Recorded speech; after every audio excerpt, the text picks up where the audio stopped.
If you were at the Zoneg earlier today, you may have recalled part of the conversation we were talking about the weather and the weather that we've been having in Chicago. And is it a perfect Chicago spring? Is it unique? Is it certainly not what we expected? It's the weather and what to talk about. Ironically, this evening, I plan to speak about the weather, and I share this thought that comes from Rabbi Daniel Nevins of the Jewish Theological Seminary. He poses this thought. Imagine if your weather app displayed not images of sun and clouds, but icons of good and evil, like the smiley emoji and frowning one. Each city might have a virtue index with the weather forecast tracking not the jet stream, but morality, indicated by a friendly or fierce face. City X had been charitable, so they can expect light rains followed by sunny skies.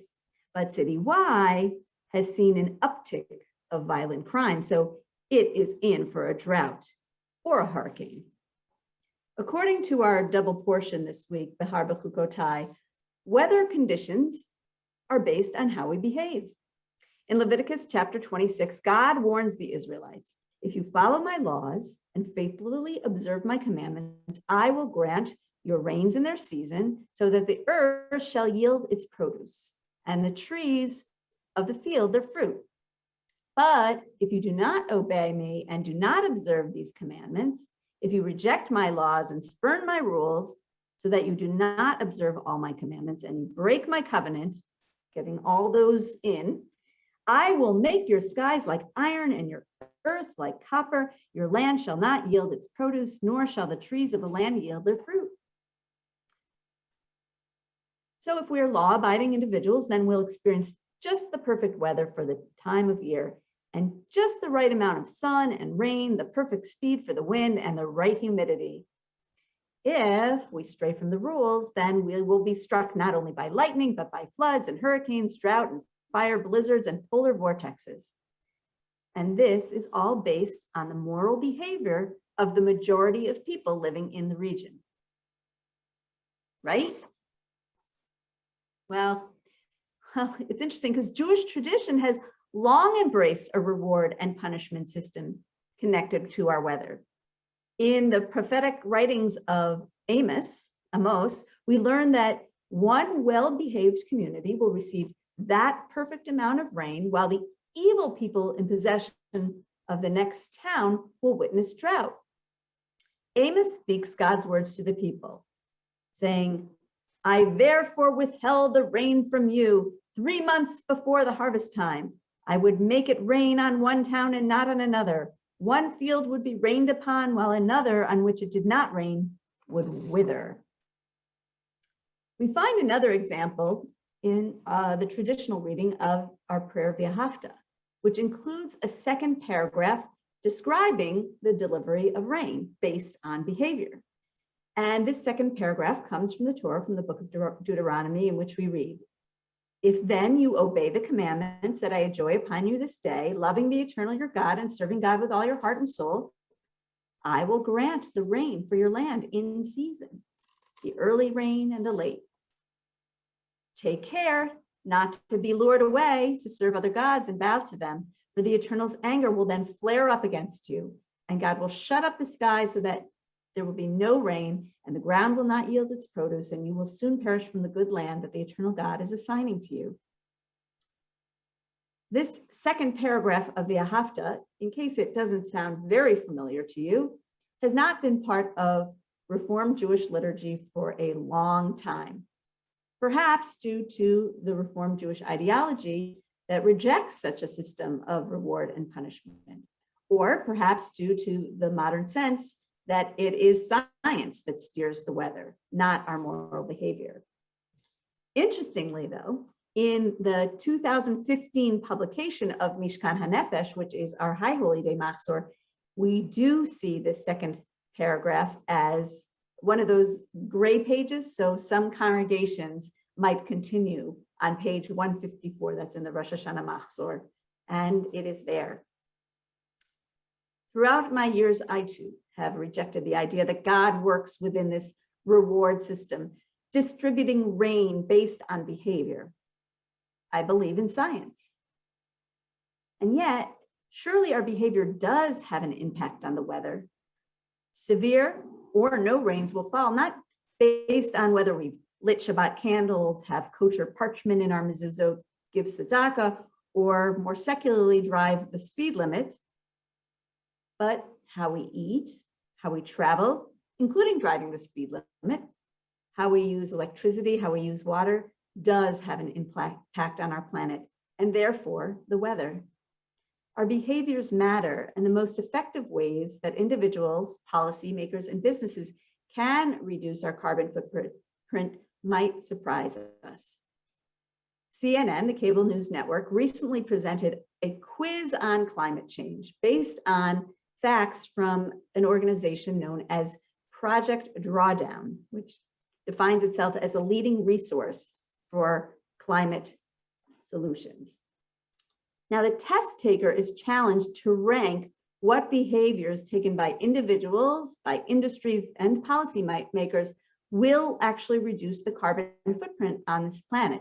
And each answer tells the test taker the impact of such a solution by the measurement of the number of gas-powered cars removed from the road. So if we were to, let's say, eat plant-based food, that would remove a certain number of cars from the road, or would be the equivalent to that. So tonight, I thought it might be fun to look at a few of these and see what impact we have on this planet based on our behaviors in a variety of areas. So there is a poll that will come before you. You can participate in the poll by actually clicking when it shows up. The first one is now related to our food. In which activity is it equivalent to reducing the greatest number of cars from the road? That's the same question for all three questions. The second one is related to transportation. And the third one is related to our homes and our cities. So take a moment to look through and think which one in each category reduces the greatest number of cars from the road.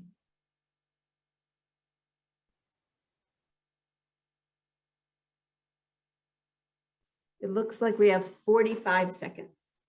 Oh, it's in progress. Okay, I didn't know how much time we have left.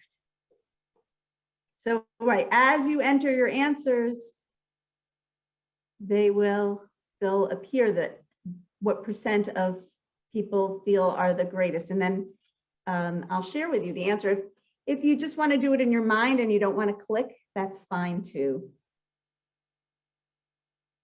We'll see how well we do as a congregation. And the truth of the matter is that all of these options are good ways to reduce our carbon footprint on this planet.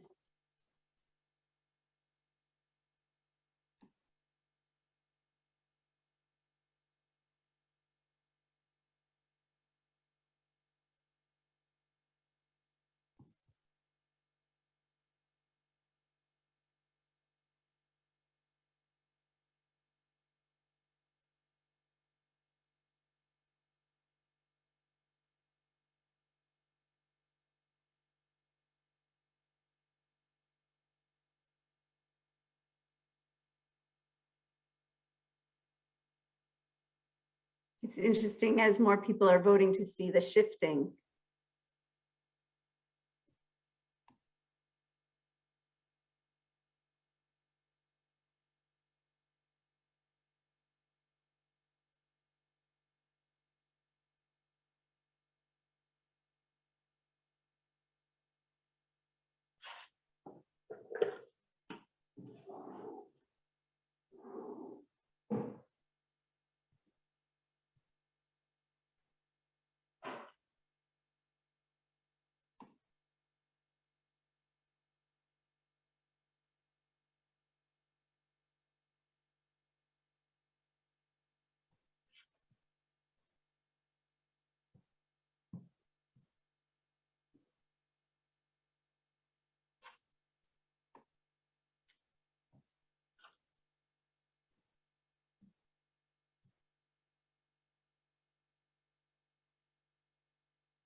we'll give it a minute more. Just wanted people to have time to read through.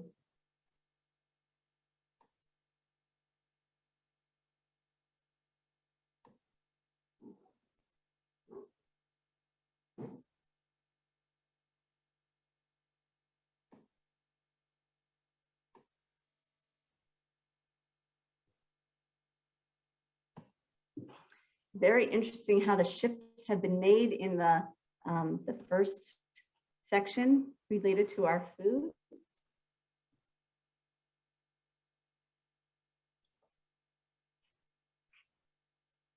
Okay, I think we'll end the poll. If you didn't quite get to it, you can still vote in your mind. And we can see there was a tie in the first one. Eating plant-heavy diets was tied as along with composting. And these are just as we are perceiving it as a community. I'll share what the CNN and the drawdown, Project Drawdown results were in a moment. And then in transportation, there was significantly more people said that shipping goods more efficiently was the most effective. Although it's interesting when you have something that's not more than 50%, everyone else felt something else. We didn't have a runoff. And then related to our homes and city, we do have a very clear majority here in which we as a community felt that the most effective activity for reducing our carbon footprint is designing more walkable cities. So I'm gonna stop sharing our results and share with you what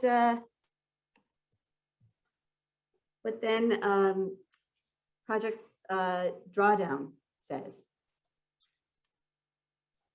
So our food.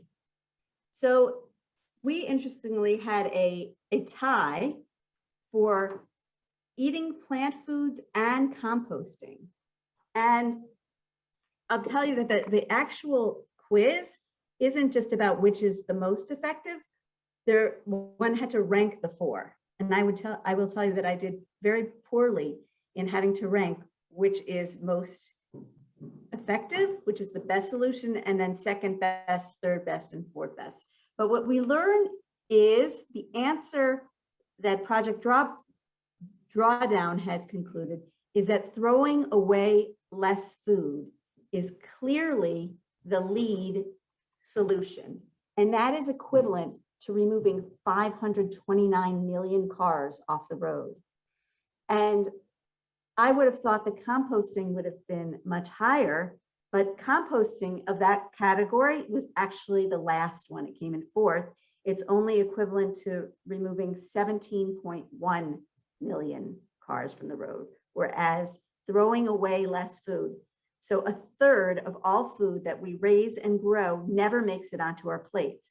And that accounts for around 8% of global emissions.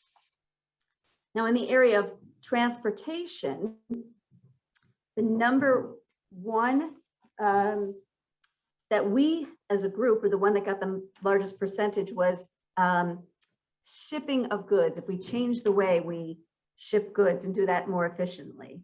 Surprisingly, driving an electric car was the number one solution that would be equivalent to removing 81 million cars off the road.